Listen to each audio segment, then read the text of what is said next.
Hi, I'm Anna Fishbeyn, and I am the creator and director of a movie called Galaxy 360, A Woman's Playground. And I was just interviewed by Keith Andrew, and it was a fantastic interview. Please follow him everywhere on all of his platforms, on YouTube, on social media, on LinkedIn. And I'm excited for you guys to check out our conversation. It was very interesting and very deep. And thank you, Keith, for such excellent questions.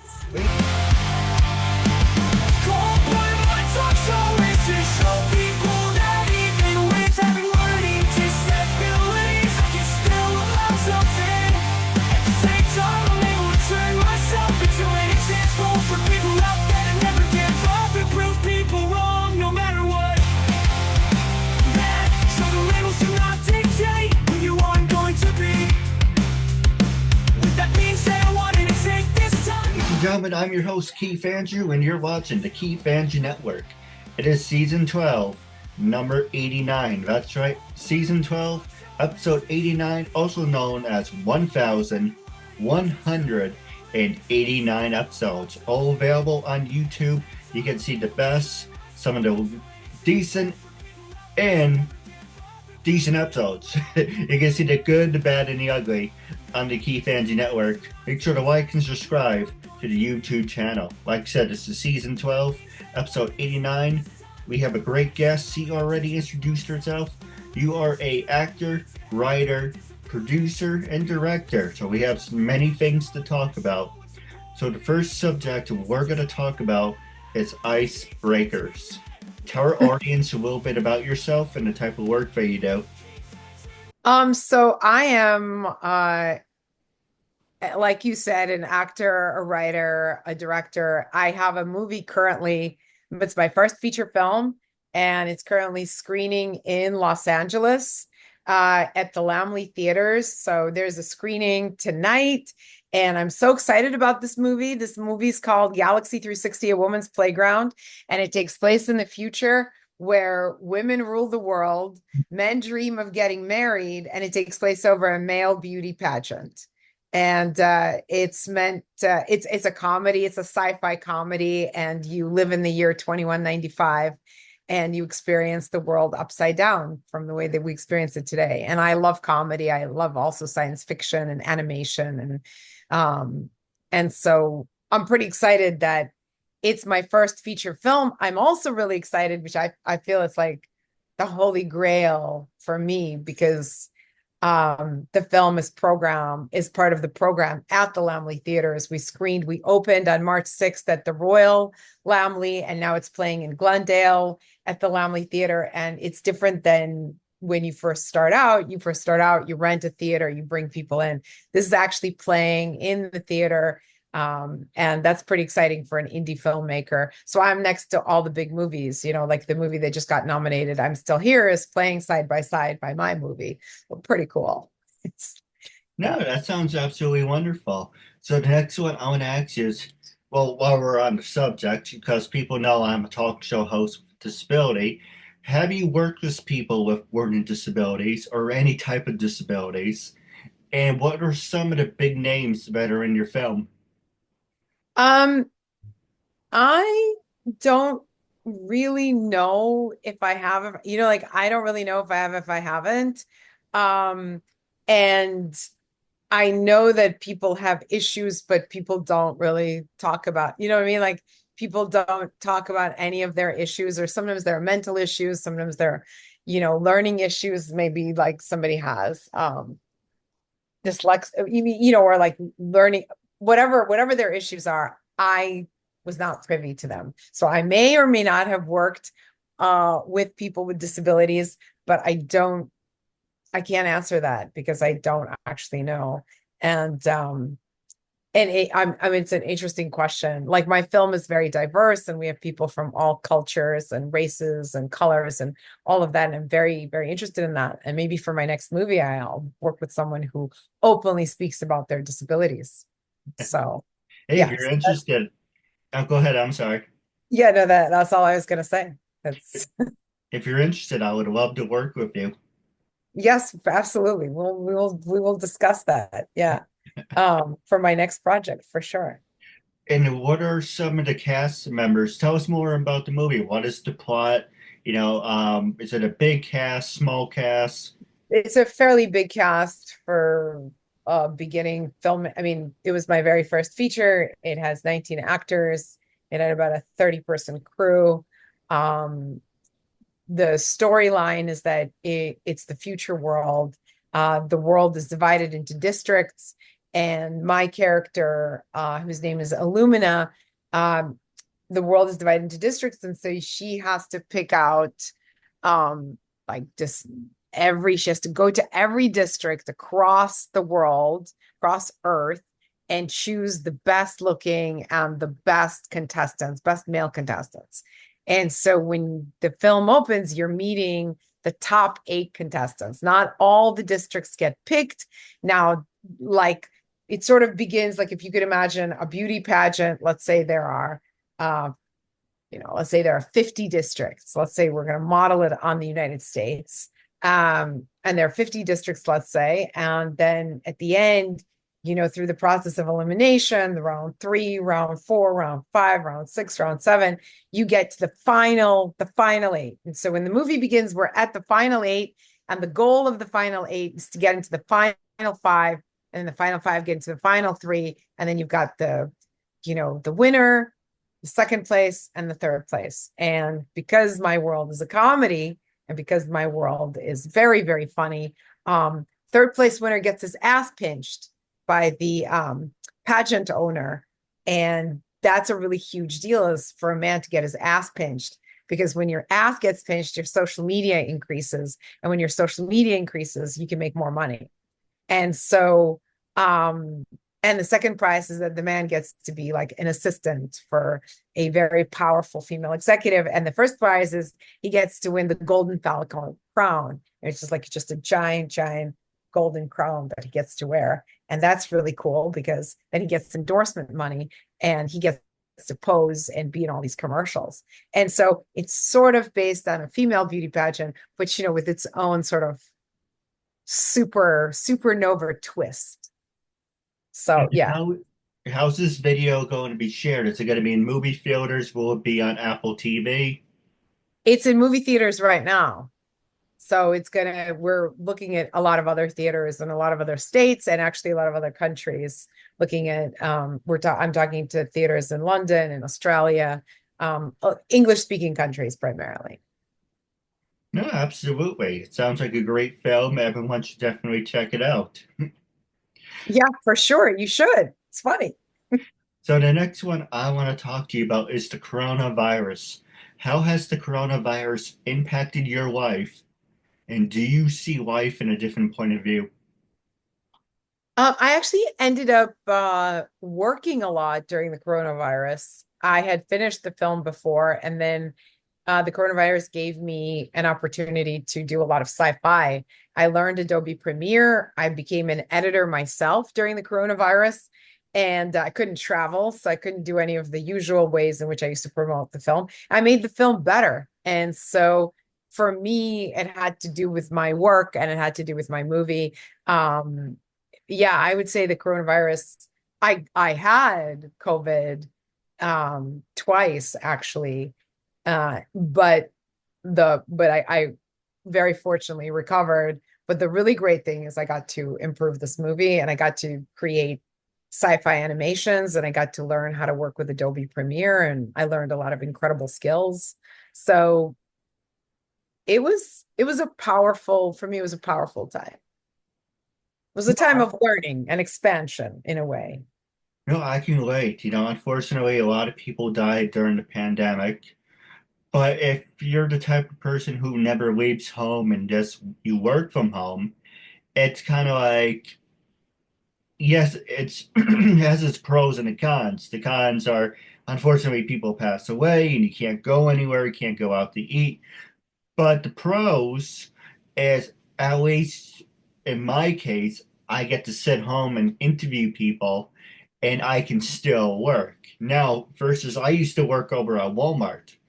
Now, I had to leave that job even though it hit and miss. But it's kind of like you can't have it both ways. Like, give me an example what I'm talking about. when we were I'm only 37 now, I'm dating myself. When we were younger, people were like, oh, you know what? It would be so great and so wonderful to work from home, press a button, have shit delivered right to your door, and you don't have to do a damn thing. Well, now it's kind of like being punched in the face because you got what you wanted. You have freaking robots doing your job for you. But I'm here to kind of talk about my movie and what I'm working on, not really here to talk about politics or Yeah, absolutely. But here on the Key Fancy Network, we talk about a little of everything. But we're going to take a quick commercial break. Then we come back, we're going to talk about your upcoming career when we come back for this commercial break.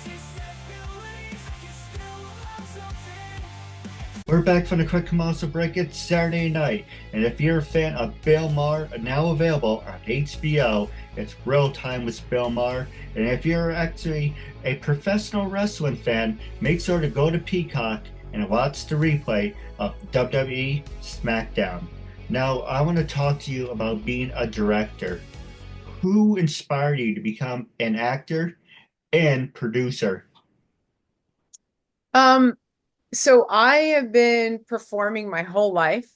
I before I ever did it professionally, I was a child actor in Russia where I was born, and I performed as a child, and then I came to America, and I always remembered the time when I performed as a child. I sang as a child, I danced, I did ballet, I I performed on stage, I performed in front of thousands of people. I was part of the national Russian choir. And then I came to America and my family couldn't speak English. And when we couldn't speak English, I couldn't perform. And so I always dreamt about getting up on stage. And I came from a family of performers, and I've done live shows in New York. I've done Broadway shows in New York where I talk about my family. My mom used to perform, we used to perform at dinners. And so we would eat dinner, and at the end of dinner, my mom would do these like stand-up comedy routines, and she would imitate everyone in the family. So everyone in the family would have a competition as to who did the best impression of everybody else in the family. And so truly, my mom actually inspired me to become a performer, even though publicly at the time, my family was like, no, you have to go into very practical fields. And I majored in statistics, and I majored in computer science, and I was very geeky. And I was never going to be a performer. And then after I had children, I decided that I waited long enough, and I got up on stage as soon as my kids were born, and I started performing. And my first show in New York City was called Conversations with My Breasts. And my second show in New York City was called Sex in Mommyville. So I made a splash that way. And then I went into, and I wrote those shows. So these were all my work. And once you write your own show, you kind of start to have ideas about what you want that to look like. And so you begin to visualize. And then once I got into film, the very first thing that I produced, I had another director doing it. And he was the one who said to me at the time, you have your own vision. You should really try directing. And so my very first directing debut was a little short film called Invisible Alice. And creating that was the most sort of inspirational, incredible experience of my life. I wrote it, I cast it, I put together a team of people. It was a small film. It had about 5 actors in it, and it won awards. And so then that gave me the confidence to take on a feature film. Well, let me ask you this. Was everything that you accomplished, what is the most rewarding part about making films? Um, that's such a hard question. It's such a great question, actually. Um, I mean, one incredibly rewarding thing is what happened to me 2 days ago when I was um, at the Royal Theater in Los Angeles with a packed audience and people being impacted by your movie and people laughing and me hearing people laugh and people getting up at the end of the film and saying, "This was an amazing movie. You did a great job," or I was you made me laugh. This was a powerful film.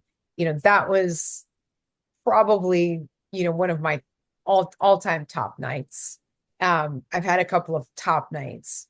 I had a screening in New York that was like that. I had a screening in Toronto that was like that. Every time that that happens, when a lot of people watch your movie and a lot of people react, either, everybody's laughing at the same joke in the film, and you're like, wow, wow, it really worked. Like that joke really worked. You work hard on it, and then you see the fruit, the labor. And essentially it's a service. I mean, essentially entertaining people. You devote yourself to entertaining people. The challenge is you think it's funny, your friends think it's funny. Is the audience going to think it's funny? That's the challenge. And so when that happens, when the audience actually thinks you're funny, you feel pretty great. And that's true for both when I do stand up on stage or when I'm doing a performance live. And if people are laughing and they're enjoying it, I feel like I've accomplished something. In the same way with a movie. With a movie, it's even more satisfying because it's not just me, it's all these incredible actors. And then, at the end of my movie, people said to me, how did you find those actors? Those actors are so funny. They're so great, and a lot of us, we are unknown, but it was an incredible team of unknown in the sense of like the Hollywood, right? The Hollywood game unknown, but we're known. We're known. A lot of my actors are up and coming, and they've got films, and they're on shows, and you've seen them, but we're not like all outright celebrities, right? And when you see people respond to the actors that you have been editing for 2 years, that you believe in, that I've believed in these guys for so long, I love having people come up to me and say, my God, that's an incredible actor in your movie. How did you get that actor? How did you find that actor? Or, or actress. And I have had that experience here in LA. People have said to me, how did you get those actors? Amazing actors. And I feel incredible because honestly, I cast the male, I have female judges in the movie, and then I have male contestants. And I had 1,500 men apply. And out of them, I chose 8 guys. So, that was a tough decision for me to make, and how to make that decision. And so I chose those actors, and then I chose the female actors as well. I'd worked with all of the female actors before, and I called them up and I said, hey, guys, we work great together. Do you guys want to do this? And they all said yes. And so a lot of aspects of this are satisfying. A lot of it is finding the people you can have an incredible synergy and magic with. People who feel comfortable with you, you feel comfortable with them, then you produce amazing work, and then that work actually resonates with your audience, and then you feel a sense of accomplishment. You mentioned powerful movies, and the couple ones that come to mind was Helen Keller, that's a powerful movie, and Frank, Mice and Men, even though those are old movies. You Yes. look at Hacksaw Ridge, you look at Unbroken, Cinderella Man. Um, there was one other movie by Anna Jolie, and it was a war movie. And the problem with doing something that's powerful, yes, you want to make a statement, but you also want to entertain people at the same time. You don't want it to be, yes, it's funny, it's entertaining, very powerful, but you don't want to make people uncomfortable at the same time. So where do you find that fine line of saying, here's a powerful message, but you don't want to make the person you twins, if that makes any sense? Yeah, I mean, my movie is pretty fun. I mean, it's pretty. I shouldn't say that. I should say that my movie has both. Actually, it has a very fun house kind of experience. Like it's hitting the message, right? You're putting men into women's shoes and forcing men to live our lives, really forcing, like you as a man watching it will be like, oh my God, is this everything that women do to themselves? So you really, but through humor, you're experiencing it through humor. Um, but at the end of the movie, there's a powerful message at the end, and I speak to the audience about women's lives in a more truthful way. And so that's a really good question that you ask. How do you do it? Well, you're an artist. And so as an artist, I'm not always thinking, what's the perfect medication for my audience? I'm not thinking all the time, is this going to be okay for my audience? Is this not going to be okay for my audience? I love it when the audience reacts well, but essentially, as an artist, I'm introducing a new reality. I'm birthing a new concept, and if it's going to make people uncomfortable, then so be it. Then I've done my job. And if you are uncomfortable, if you laugh, great. If you're uncomfortable, also great. Because as an artist, the idea is you're breaking new grounds. You are inventing. I'm literally inventing a new world. And if that world makes people uncomfortable, I've done my job, Well, the next question I'll ask you wrapping up is what is hard about catering and building to the right audience? What is what? What is hard about catering and building the right audience? Um, I mean, yeah, it's interesting you asked that because, I'm one of the editors of the movie. And so there are sections of the movie that make you really uncomfortable. And I could have cut them, right? And then sometimes and then I keep it. And then what happens is sometimes you think to yourself, I think to myself, or somebody within somebody who's like a professional, and I seek their opinion, and we all kind of have a discussion. And they're like, maybe it's better for the audience if you do this, or if you cut that, or if you put that back in, or whatever.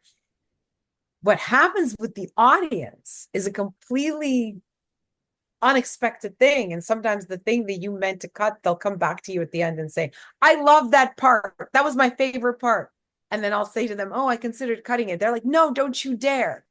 And so we don't, we as the people who are inventing it as artists, we don't really know what we should and shouldn't cut. And the best way to find out, honestly, is to kind of do what I've been doing. And I've been doing it for a long time. I've been doing this like for about a year or two. I've been basically screening it in different countries, different cities, and speaking to people afterwards. Like, what did you like? What did you think? What did you think of this part? And people come back and tell me. Now I'm finally at a place where the film is 96 minutes and I'm pretty happy with it. And but it's come from having watched people watching it. So on the one hand, I am in a way, catering to the audience. Like I'll give you an example. There are a couple of jokes in the movie that produce the greatest laughter. Obviously, I'm not going to cut those. But then there are some jokes that are like not really working. I've definitely cut those. The movie was an hour and 55 minutes. It is now an hour and 36 minutes. So you understand, I cut some jokes, right? And then, I just made it tighter after watching audiences respond to it. But I kept some key elements, even though I knew that they made people uncomfortable, if that makes sense. It's Because I sometimes, still want to push my artistic vision. it's sometimes having extra feedback. Like, I give you an example. I came across an interview earlier of Bryan Cranston. He was talking about his cameo and his role when he was on Seinfeld. He was the dentist, and there's a scene where he asks the nurse for the gas, and they took a break, and the guy who's on the ladder, he goes like an extra, or like a crew member, and he said, "Wouldn't it be funny? Well, you said, nurse, can I have the gas?" He hits it first. It was a laughing gas. He takes some and he gives it to Jerry instead of just directly giving it to Jerry. He takes it, Bryan Cranston's character inhales it and Van gives it to Jerry. And they're like, oh, that's really funny. Everyone thought it's funny. You ad web that. And Bryan Cranston is a wonderful, wonderful person. I would love to meet him. I'm a big fan of his. He said, well, I can't take the credit because the guy on the on who was on the ladder changing the Uh-huh. lights, he gave the idea. So everyone who was production and the crew all stopped and looked at the guy, and the guy standing in the corner like, hey, I have more ideas where that came from. Right. Well, it's great that he said that. It's great that he acknowledged. Now, Bryan Cranston, from what I've seen from him and when I heard from him, he is really down to earth, and he is one of those people. He's top notch. And he's incredible. He's an incredible person. That comes through. And Bryan Cranston, I'm a huge fan.